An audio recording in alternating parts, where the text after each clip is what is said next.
You don't stop on the exit ramps. That's what I tell the younger guys now. Doesn't matter how tired you are, how far behind, how quiet the road is at 3 a.m. You don't sleep on the damn ramps. And if you ask why, I'll say something like it ain't safe or too exposed. But the truth's not something I talk about. Not unless I've had too much to drink, and you swear to God you won't tell anyone. It happened 3 years ago, somewhere outside Red Cloud, Nebraska.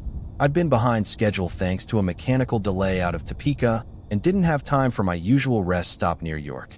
The logbook said I needed to shut down soon, and I wasn't about to run illegal just for some paper towels and coffee. So when I saw a straight, empty exit ramp, no lights, no buildings, just a sloping offshoot into cornfields, I figured I'd pull off for a few hours of shut-eye. No big deal. I'd done it before. I backed the trailer a bit off the shoulder so I wouldn't be visible from the highway. Killed the lights. Locked the doors. Rolled the window a crack. It was one of those pitch-black Midwest nights where the only sounds are bugs and wind. And when there's no wind, just bugs. It was hot in the cab, so I stripped to a t-shirt, laid back across the seats, and dozed off. My phone said 2:47 a.m. I didn't sleep long. Sometime later, maybe 20 minutes, I opened my eyes. No idea why. Just one of those half-awake jolts, like your brain's checking the perimeter. I sat up and looked out the driver's side mirror. That's when I saw it. A figure in the corn, standing completely still, maybe 30 feet from the edge of the field, dead center in my side mirror. Man-sized. Could have been a scarecrow, except it wasn't mounted or slumped. It was upright, balanced, just standing there. At first I told myself it was nothing. A trick of the dark, maybe one of those deer decoys some farms use. I laid back down, shook it off. But something about it kept itching at me, kept me from closing my eyes again. Eventually, I sat up to check again. Still there. Same spot. Same height. But it felt closer. The third time I looked, I turned on the mirror's auxiliary light. Nothing. Just the empty gravel shoulder and the stalks of corn swaying a little in the breeze. Whatever had been there was gone. Not walked away. Gone. I told myself that was good. Rational. Maybe I'd just imagined it during that weird sleep fog. You get those sometimes on the road. Half dreams that bleed into real life. That's all this was. I leaned over the passenger side and checked that mirror, too. All clear.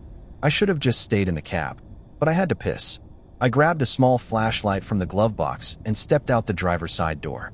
Left the engine off, so the silence hit me hard. No wind now. Just dry heat and chirping from the field. I walked around the front of the truck and stood on the far side, in the gravel shoulder, doing my business and trying to act unbothered. I kept the light off, not wanting to draw attention to myself. That's when I heard something. A shift in the stalks. Not a rustle, not an animal sound, just a weight moving through corn. I snapped the light on, scanned the field, and it was gone again. Nothing, not even the shape. But the corn near the edge? It was parted, like something had stood there very recently. My stomach dropped. I zipped up fast and hustled back into the cab, locking the door behind me before I even turned the key. That's when I saw them. Footprints. In the thin coating of dust on the driver's side step, I saw faint impressions. Shoe prints. Normal size. Treaded. But that wasn't what made my chest go cold. They weren't walking to the truck. They were walking around it. A full loop. Whoever it was had come out of the corn, circled my truck, and vanished. I threw the rig into gear and pulled back onto the highway, doing 75 down I, 80 with the cabin lights on and the radio cranked, heart pounding harder than I'd felt in years. I made it to the next rest stop around 4:30. A busy one, with other trucks already lined up, lot half full. I parked, hopped out, and did another walk around with my flashlight. Couldn't shake the feeling that something might have hitched a ride. That's when I saw it. The handprint. On the outside of the passenger window, a streak of dried, clay-like mud. Smudged, palm-sized, with the fingers spread wide. My side had been clean. I'd checked that window. This one, I hadn't touched. Someone had been there. Reached up, touched it. While I was asleep inside, I dropped the flashlight. Didn't even pick it up. I never parked near fields again. Not once. Doesn't matter if the lot's full or if I'm on a deadline. I'll drive an extra hour just to find pavement and light. You ask me now what I think I saw. I don't know. I've replayed that night in my head more times than I can count. It wasn't a ghost. I don't believe in that crap. But it was something. Someone. And they were too quiet. Too patient. I don't know if they wanted to hurt me or just watch. but they were close, and they moved like they'd done it before.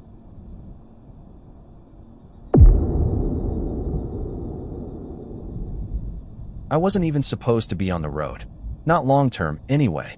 I had just quit my waitressing job in Waco, sick of greasy plates and grabby hands. Dale, my boyfriend, said I could ride with him on his hauls for a while. Said it'd be like a rolling vacation. I didn't have rent to pay, didn't have anywhere to be, and I kind of liked the idea of waking up in different towns every day. I thought it'd be fun. For the first few weeks, it was. Long roads, truck stop breakfasts, motel showers with unpredictable pressure. I'd never been farther north than Kansas before Dale took me through Chicago. We talked a lot. About music, his days in the Marines, the future. He taught me to read maps by memory. I kept his paperwork in order and helped fuel up at night. It started to feel like something permanent. Like maybe I was meant to be out here too. Then we heard him. We were cutting through Oklahoma, headed toward Arkansas with a trailer full of furniture. The CB had been quiet most of the day. Just the usual chatter, weather, roadkill, brake checks. Around dusk, someone keyed up on channel 19 with a harsh, cigarette-ruined voice. "Breaker, breaker. Y'all see that girl walking outside Texhoma last night?" There was a pause. No one answered right away. Then another voice chimed in, jokingly. "You mean the one with the wagon? Or the one with no pants?" "The dead one," the first voice said. "The one I left smiling." A few chuckles. One guy said, "You're sick, maniac." That's what he called himself. Maniac. I remember Dale smiled and said, "This guy again." I asked what he meant. Apparently, this maniac character popped up every once in a while. He wasn't a regular, but he'd show up at night talking about women. Always in that nasty, joking tone. The guys treated it like performance art, like some sick, running character bit. But even through static, his voice made my neck go cold. "You got yourself a lady in the cab, driver?" he asked. "She like hitchhikers?" Dale reached over and flipped to a different channel. "Don't let the creeps get to you," he muttered. "They always crawl out after dark." That night, we pulled into a truck stop outside Tulsa. Big place, 2 rows of trucks, showers, a subway, even a tiny laundromat with flickering lights. I remember feeling wired, like I had too much coffee. Dale went inside to shower. I waited in the diner, nursing a slice of pie. That's when I saw him. A guy, mid-40s maybe, with a baseball cap and a dark green jacket. Sitting 2 booths down, no food in front of him. Just a black coffee he wasn't drinking. He looked at me too long. You know that kind of look. Not checking you out kind of long, just too long. I didn't say anything. Just looked out the window and stirred my fork in the whipped cream. When Dale came back, the guy was gone. We slept in the truck that night. I kept waking up every hour, feeling like something was wrong. At 3:21 a.m., I heard sirens. A girl had been found behind the dumpsters near the edge of the lot. Early 20s, they guessed. Strangled, slashed, no ID. Someone said her shoes were missing. They roped off the scene. I saw one driver crying. I saw a cop throw up. We gave statements and were told to leave. Dale said we didn't see anything, and he wasn't wrong, but I couldn't stop thinking about that guy in the diner. The empty coffee cup. The way he looked at me. Something about it stuck in my skin. The next day, we turned on the CB. Channel 19. Breaker for the dead girl's channel. "Y'all got room for another body?" It was him. Same voice. Same crackle. I looked at Dale. He turned it off without a word. Weeks passed. We tried not to talk about it. Dale said it wasn't our business. That the cops would handle it. But every time we pulled into a rest stop, I found myself scanning the rows. Looking for a green jacket. For that face. We saw news stories. The girl's name was Ellie Rodriguez. 19. Had been hitching a ride with a driver from Arizona. They didn't name the suspect. No arrests were made. Then another girl turned up dead near Amarillo. Similar M. Oh, same missing shoes. No suspect. Dale stopped using the CB for a while. The next time we heard him, it was outside Jackson, Mississippi. Nearly 3 months later. We were driving through a foggy patch of I-20 when the channel burst to life. Breaker for Dale. "You still got that sweet blonde with the birthmark on her cheek?" My blood froze. He wasn't guessing. He knew. "Tell her I liked that pink shirt she wore back in Tulsa. The one with the little pocket. Real cute."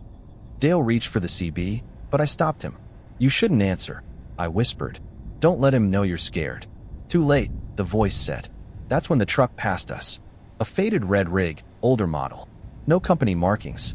Just black tape on the doors, and 3 letters written across the back in red duct tape. Maniac. He honked twice, then vanished into traffic like a ghost. Dale pulled off at the next exit and called the state police. Told them everything. Where we were, what was said, what we saw. They took the report.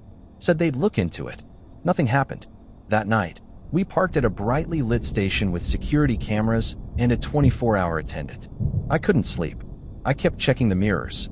At one point, I saw a shape outside and screamed, but it was just a guy unloading pallets. At sunrise, Dale went to check the back of the trailer.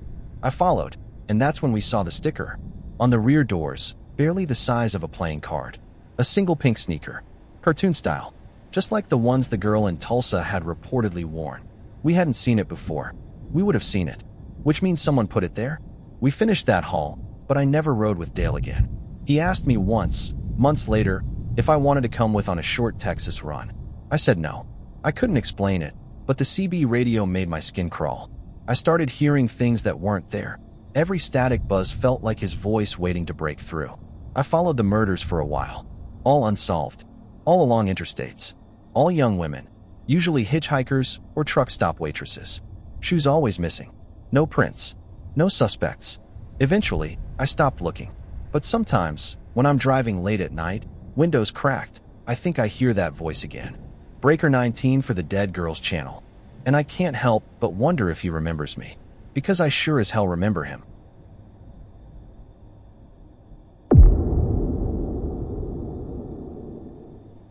It was only supposed to be a short night class.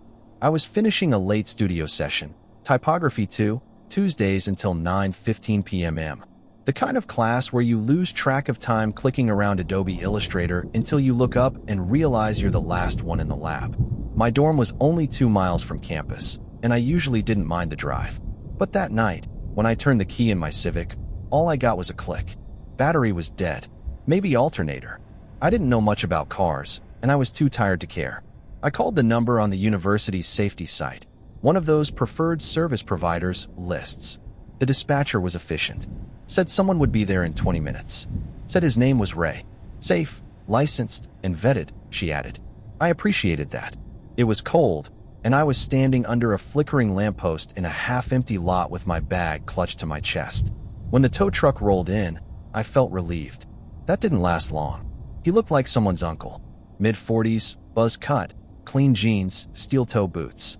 The kind of guy you wouldn't think twice about if you passed him at a gas station. Name's Ray, he said, smiling as he stepped out. Dispatch said you're Natalie? I nodded. He handed me a clipboard with a basic work order and release form. Just the usual stuff. Sign here. And here, need your phone number in case we get separated. And dorm address so I know where I'm dropping you. I hesitated for a split second, then filled it out. That's what the dispatcher said, right? Safe. Vetted. Just doing his job. Appreciate it, he said, folding the form and tossing it on the passenger seat. Hop in. I'll get you back to campus. The ride wasn't long, but it felt off. He talked the entire way, asked about my major, my hometown, how long I'd been in Indiana. I gave short answers, hoping he'd take the hint. But he kept going. You don't sound like you're from around here. Bet your folks worry about you. He laughed. I fake laughed. Then, I like your hair. You do it like that every day? I remember turning toward the window, pretending to look at something out in the dark. But I could feel his eyes flicking to me at red lights. We pulled up near my dorm. I thanked him and reached for the door. You take care now, he said. Don't let that battery strand you again. World's full of weirdos. I forced a smile. Yeah, thanks again. That night, I got a text at 10:47 p.m. Ray, made it home safe. Hope you did too, smiley face. I stared at it for a long time. I hadn't given him permission to text me. That number was for the job, emergency contact only. I didn't respond. The next morning, I had another message. Ray, saw you walking near the library today. Cute sweater. I hadn't walked past the library that morning, but I had walked near it yesterday afternoon. I wore a maroon cardigan. The message still made me nauseous. I blocked the number. That afternoon, I got a voicemail from a different number. No voice. Just breathing. Slow, almost deliberate. About 30 seconds long. I reported it to campus safety. They said they'd forward it to the towing company. When I called the company myself, the woman who answered Cynthia sounded confused. Ray? Hang on. Brief pause. Yeah, he's kind of a sub. He takes overflow calls when we're backed up. I told her what happened. The texts, the voicemail, the fact that he knew where I lived and went to school. She sighed. Well, he's not a full employee. I'll let the owner know. It probably won't happen again. That wasn't enough. Then I'll file a police report and get the university involved, I said, shaking. Only then did she change her tone. The owner called me back the next day. Sounded older, tired, defensive. Look, I get it, but Ray's been doing side work for years. Never had a problem before. I told him about the text referencing the library. He probably just remembered something you said. I mentioned the voicemail. Not saying it's not weird, but it's your word against his. He says he's just being polite. I said the words that finally made him shut up. He knew my dorm. After a long pause, he mumbled, "We'll make sure he doesn't take any more calls for us." Okay. I hung up without replying. That might have been the end of it, if he hadn't come back. 2 weeks later, on a rainy Thursday, I was walking back from a late-night film lab when I saw a tow truck idling across the street from my dorm. No hazards, no car in tow, just sitting there, engine running. I recognized it instantly. The same model, same dented bumper. I ducked behind the side entrance and ran to my friend Jenna's room. We called 911. By the time campus police arrived, the truck was gone. They made a report, but nothing came of it. After that, I stopped walking alone at night. I stopped filling out forms with my real number. I changed my class schedule. I started parking on campus, even if it meant walking farther. I looked over my shoulder. Constantly. He never contacted me again, but I never really felt safe again, either. One night, almost a year later, I was out with friends at a bowling alley off campus. I went to the bathroom alone and came back to find a pink sticky note on our table. It had a smiley face. Just that. No name. No writing. Just a smile. I'll never know for sure if it was him. Maybe it wasn't. But I felt it. That kind of attention sticks to your skin. Years later, I still flinch when a tow truck pulls up behind me. I still lock my doors when I park. I still never write down my dorm or cell number for anyone I don't already know. I don't trust dispatchers anymore, or company uniforms, or people who seem a little too helpful. Because sometimes it's not the stranger on the sidewalk you should be scared of. Sometimes it's the guy who already knows your name, and your number, and exactly where you sleep.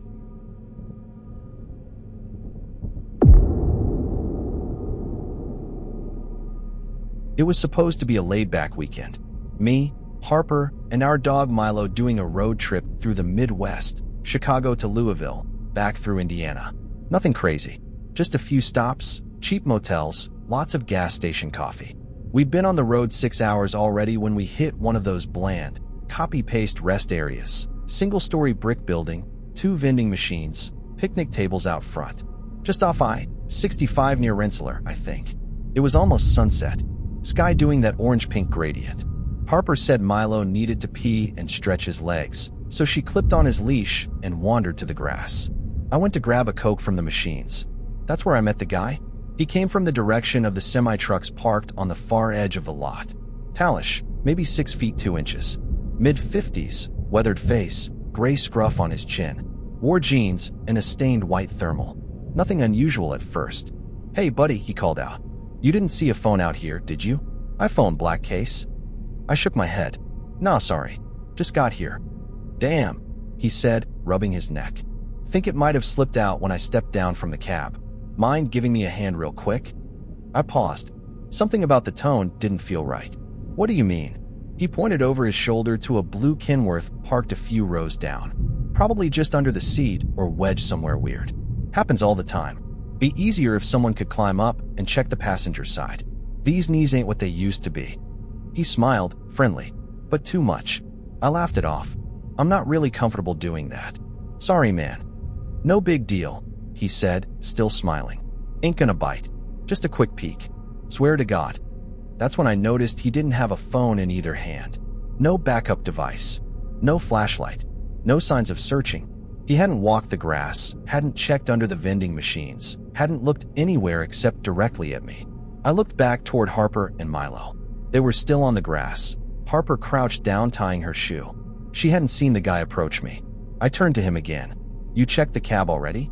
"Nah, figured I'd ask for a little help first. Quicker that way." I gave a polite shrug, starting to back toward the building. "Hey," he said again, voice slightly lower now. "Come on, just real quick. Be easier if you check the inside. I'll stand right here. Promise." Something in my chest tightened. You know that feeling when your brain registers a threat before your body does? Like a silent alarm going off somewhere behind your eyes? I looked at his truck. It was parked in a weird spot, angled just enough that the passenger door wasn't visible from the building. Security camera above the entrance was pointed the wrong way. I suddenly realized he'd planned that. My voice came out sharper than I meant. "Look, man, I'm not getting in your truck." That smile cracked a little. "Jesus," he muttered, "just trying to find my damn phone." Then I pulled out my phone and held it up, screen still locked. "I'm calling the cops. Right now." That's when he changed. His face didn't twist in anger or fear. It just shut off. Flat. Like flipping a switch. The smile vanished. No reaction. No threats. He just turned and walked back to his truck without a word. I stood there, heart hammering. He climbed in, closed the door, and pulled away fast. No lights, no hesitation. Right back onto the exit ramp, gone within seconds. I turned and walked briskly toward Harper, who looked confused. "Everything okay?" she asked. "Let's just go," I said. "Now." We got back on the highway.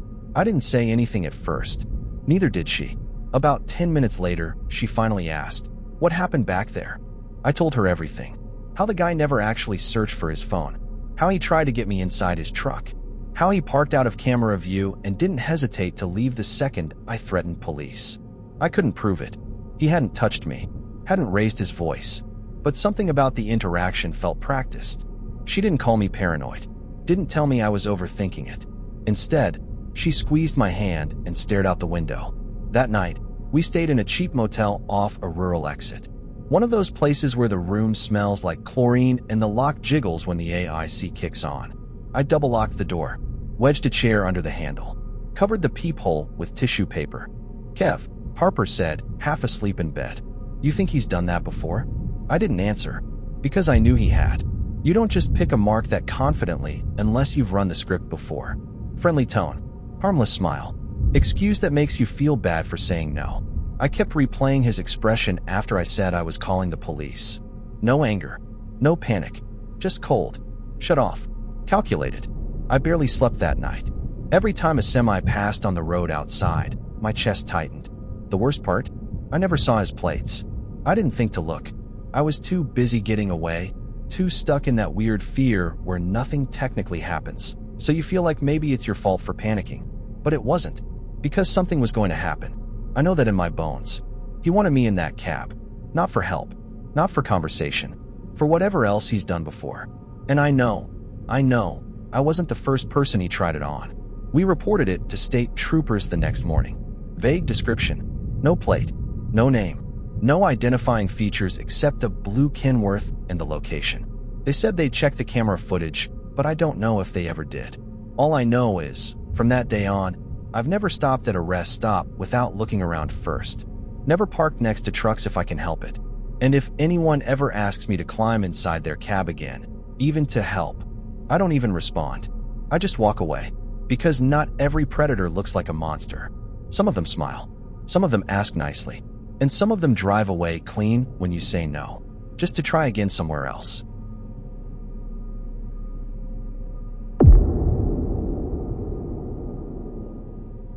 I didn't grow up nervous. I didn't clutch my keys between my fingers when I walked to my car, didn't get spooked easily. I've worked night shifts, closed down bars, done solo runs in every kind of weather. But I've never felt anything like I did at that rest stop. It was a week into our road trip. Me, my husband Jason, and our 2 dogs, Daisy and Boone. We were driving from Ohio to South Carolina, taking it slow, stopping when we wanted, crashing in dog-friendly motels. That night, we were somewhere outside Knoxville. It was late, maybe 12:30 a.m., but we were behind schedule and figured we'd push just a little farther before stopping.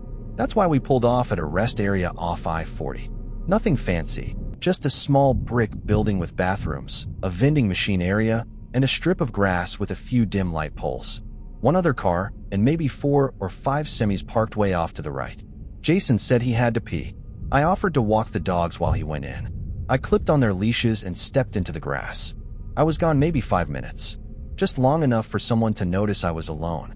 At first, it was subtle. We were walking near the edge of the grass, opposite the trucks, when I saw a flicker of white in my peripheral vision. A truck's headlights, flashing once. Then again. Then again. It wasn't constant, more like a pattern. 2 slow flashes, a pause, then another. At first I thought it was someone pulling into a spot, and their auto beams caught a sensor. But when I turned, I saw the truck was already parked. No movement. Engine off. But those high beams flashed again, right at me. My stomach gave a little twist. I looked back toward the restrooms. Jason was still inside. Just me, the dogs, and 5 idling trucks in the dark. Daisy, our older lab mix, started whining. Boone growled. Low, soft, not playful. I tugged the leashes gently. Come on, let's head back. That's when I heard it. A low rumble. One of the trucks was moving. Not pulling out. Not reversing. Just rolling slowly forward. Maybe 10 feet. Enough to angle slightly toward the grassy strip. Then it stopped and flashed its lights again. I stood still. The cab door opened slightly. Just a crack. Enough to let out a soft creak that carried in the quiet. Someone was watching me. No doubt about it now. I backed up a few steps, heart pounding. Maybe he was going to ask a question. Maybe he wanted directions. Maybe. No. No one gets out of a truck like that. No one flashes their lights at a woman walking her dogs alone at 12:30 in the morning unless they want something. I pulled the leashes tighter. Then the door swung open. He was tall. Maybe 6 feet 4 inches, or it felt like it. Dressed in dark clothes. Hard to make out features in the cab light, but he didn't look at the dogs. He looked straight at me. Didn't say a word. Just 1 foot on the ground, hand gripping the side rail. Like he was deciding whether to step down. I opened my mouth. No sound came out. Boone barked. Daisy growled. That's when I heard Jason's voice. Lara? Everything okay? He was walking fast across the lot, hands out, looking right at the trucker. The man froze. Then, without saying a word, he climbed back into his cab, slammed the door, and the engine roared to life. He peeled out of the lot faster than a semi should. Jason was beside me in seconds. What the hell was that? Did he say something to you? I shook my head. He didn't have to. We loaded the dogs into the car and sat in silence for a moment. Then Jason said something that made my skin crawl. I've read about that. The flashing lights. It's a thing. Predators do it to get attention, test how far someone will engage. If they're alone, if they'll come closer. My stomach turned. What happens if they do? He didn't answer. Just started the engine and drove. We stopped at a motel that night. Not one we'd planned. I didn't care. I just wanted off the road. Inside the room, I locked the door, latched the chain, and slid the nightstand in front of it. Jason didn't argue.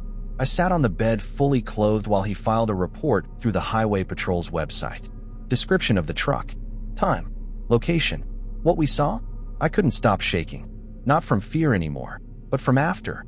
That moment when your body realizes what could have happened, and how easily it could have gone the other way. A week later, we got a voicemail from an officer in Tennessee. He said our report matched 2 others filed in different states over the past month. Same method, flashing lights, lone woman, driver opens the door when she gets close. No company logos, no plates identified, no arrests. They thanked us for the info and said to stay alert. I didn't need the reminder. I haven't stopped at a rest area after dark since. If we're on the road past sunset, we stick to well-lit gas stations. I walk the dogs with Jason. We stay within view of people, windows, cameras. Because now I know. Some predators don't chase. Don't lunge. Don't scream. They wait. They test. They flash their lights like it's a game. And if you're alone long enough, they step down.